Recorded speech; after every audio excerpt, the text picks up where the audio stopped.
Hello, my name is Jeff Colbett, and I'm from Olathe, Kansas. I got started in investing in 1999, right before the big tech bubble. And unfortunately, I learned buy and hold and don't fret about market price fluctuations before I learned the importance of valuing a business and applying a margin of safety. So, as Charlie said, I got my feet wet with huge failure right away. Join the club. Thank you. I don't feel so bad now. So that leads to my question. It seems like to me, I've read all the Berkshire reports and all the reading I can do about you two, and I thank you for these wonderful meetings. But it seems like it boils down to some simple things: valuing a business and applying a margin of safety. So my question is, what do you recommend for an approach to getting better and better at valuing companies? That's a very, very good question. And in my own case, I started out without knowing anything about valuing companies. And then Graham taught me a way to value a certain type of company that would prove successful, except the universe of those companies dried up. But nevertheless, it was almost a guarantee against failure, but it was not a guarantee that these things would continue to be available. Charlie taught me a lot about the value of a durable competitive advantage and a really first-class business. But over time, I've learned more about various types of businesses, but you'd be amazed how many businesses I don't feel that I understand well. The biggest thing is not how big your circle of competence is, but knowing where the perimeter is. You don't have to be an expert on 90% of the businesses, or 80%, or 70, or 50, but you do have to know something about the ones that you actually put your money into. And if that's a very small part of the universe, that still is not a killer. And I think if you think about what you would pay for a McDonald's stand, what you think you would pay for, think about the businesses in your own hometown of Olathe. Which would you like to buy into? Which do you think you could understand their economics? Which do you think will be around 10 or 20 years from now? Which do you think it would be very tough to compete with? Just keep asking yourself questions about businesses. Talk with other people about them. You will extend your knowledge over time. And always remember that margin of safety. And I think you basically have the right attitude, because you recognize your limitations, and that's enormously important in this business. You will find things to do. 6 or 7 years ago, maybe not that long, 6 or 7 years ago, when I was looking at Korean stocks, for example, I never had any idea that Korean stocks would be something that I would be buying. But I looked over there, and I could see that there were a number of businesses that met the margin of safety test. And there I diversified, because I didn't know that much about any specific one. But I knew that a package of 20 was going to work out very well, even if a crook might run one of them and a couple might run into competition I didn't anticipate, because they were so cheap. And that was sort of the old Graham approach. You will find opportunities from time to time, and the beauty of it is you don't have to find very many of them. Charlie? Well, obviously, if you want to get good at something which is competitive, you have to think about it a lot and learn a lot and practice doing it a lot. And the way the world is constructed in this field, you have to keep learning, because the world keeps changing and your competitors keep learning. So you just have to get up each morning and try and go to bed that night a little wiser than you were when you got up. And if you keep doing that for a long time and accumulate some experience, good and bad, as you try and master what you're trying to do, people who do that almost never fail utterly.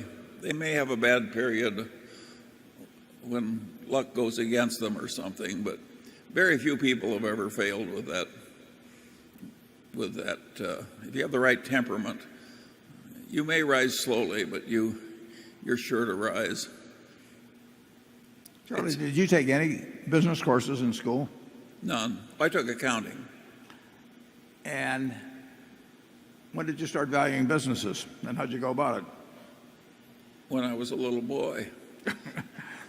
I can remember I would come down to the Omaha Club, and there was an old gentleman who hit the Omaha Club about 10:30 every morning. He obviously did almost no work and yet was quite prosperous. He became your ideal. Huh? Yeah, but he made me very curious as a little boy. I said to my father, how in the hell does he do that? And he said, Charlie, he's in a business where he enjoys practically no competition. He gathers up and renders dead horses. Well, that was an example of avoiding competition by one stratagem. And if you keep asking questions like that of reality, starting at a young age, you gradually learn. And Warren, you were doing the same thing. Well, yeah, thankfully he went beyond his original insight there. But I noticed, it's rather interesting, if you take the rulers of the businesses when I was a little boy, an awful lot of those businesses in Omaha, a lot of those businesses went broke. A lot of them sold out at modest prices under distress. And some of the people who rose, like Kiewit from small beginnings, nobody thought of as the great glories of that early time. And I think that's kind of the way life is. It's hard to get anywhere near the top, and it's hard to hold any position once you've attained it. But I think you could predict that Kiewit was likely to win. They cared more about doing it right. They cared more about avoiding trouble. They put more discipline on themselves. Well, if you knew the individual well, you would have bet, right? What? If you knew the individual, Pete himself. I would not have bet on any of the people I knew who were already wealthy, but I would have bet on Pete Kiewit. His sister taught me math, and no, half Dutch, half German. You know, this is a tough culture, and you've just heard it, folks. Half Dutch, half German. Well, but go out looking for him. Well, the man that's recommending this is named Munger. Anyway, no, I don't think it's that. But I was just automatically doing that. What was working? What was failing? Why was it working? Why was it failing? If you have that temperament, you are gradually going to learn. And if you don't have that temperament, I can't help you. If you'd followed Pete Kiewit around for 10 years, you never would have seen him do anything dumb, right? Oh, yeah. And so it's avoiding the dumb thing. You really don't have to be brilliant, but you have to avoid just the, sort of what almost seem the obvious mistakes. But I would say that you're on the right track back there in terms of having the basic fundamentals, knowing your limitations, but still seeking to learn more about various kinds of businesses. Charlie, I think when he practiced law, any client that came in, Charlie was thinking about that business as if he owned the place. And he probably generally felt he knew more about the place than the guy that actually owned it, who was his client, who was the client. But I remember talking to him, 50 years ago, and he would start talking about Caterpillar dealerships in Bakersfield or something of the sort. He was incapable of looking at a business without thinking about the fundamental economics of it. Mm-hmm. How'd that guy do with the Caterpillar? Well, he sold it for a perfectly ridiculous price to a dumb oil company.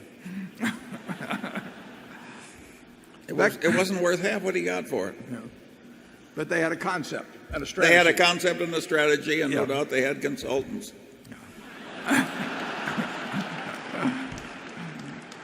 Becky? This question comes from Carson Mitchell in Aberdeen, South Dakota, who asks both of you, what business has had the best return on capital for Berkshire, and what business of any on earth has had the best return on capital? And he adds, P.S., I would have come by rail, but there are no seats in the grain rail cars. There's two ways of looking at it. If you talk about the capital necessary to run the business as opposed to what we might have paid for the business. I mean, if we buy a wonderful business, you could run the Coca-Cola company, assuming you had the bottling system separate. You could run it with no capital. Now, if you buy it for $100 billion, I mean, you can look at that as your capital, or you can look at the basic capital. When we look at what's a good business, we're defining it in terms of the capital actually needed in the business. Whether it's a good investment for us depends on how much we pay for that in the end. There are a number of businesses that operate on negative capital. Carol's with Fortune magazine. You know, any of the great magazines and operate with negative capital. I mean, the subscribers pay in advance. There are no fixed assets to speak of, and the receivables are not that much. The inventory is nothing. So a magazine business, my guess is that People magazine operates, or Sports Illustrated operate with negative capital, and particularly People makes a lot of money. So there are certain businesses. Well, we had a company called Blue Chip Stamps that where we got the float ahead of time and operated with really substantial negative capital. But there are a lot of great businesses that need very, very little capital. Apple doesn't need that much capital. The best ones, of course, are the ones that get very large while needing no capital. See's is a wonderful business, needs very little capital, but we can't get people eating 10 pounds of boxed chocolates every day. Except here. We want to. Generally, the great consumer businesses need relatively little capital.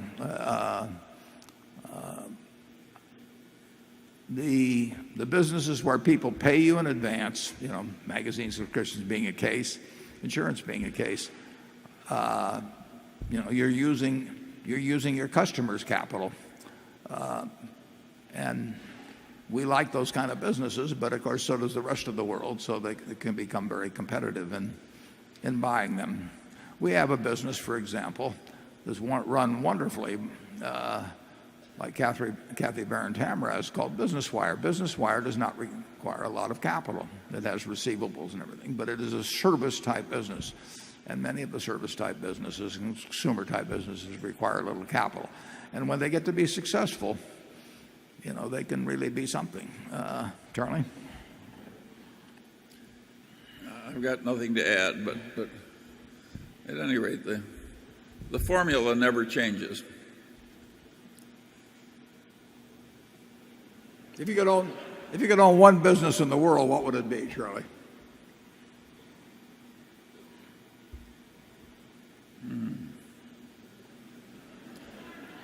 I hope I already own it myself. You know, you and I got in trouble by addressing such a subject many decades That's ago. right. And I don't think I'll come back to it. Okay. Number 13. You know, if you name some business that has incredible pricing power, you're talking about a business that's a monopoly or a near monopoly. Sure. And I don't think it's very smart for us to sit up here naming as our most admired business as something that other people regard as a monopoly. Okay. We'll move right along.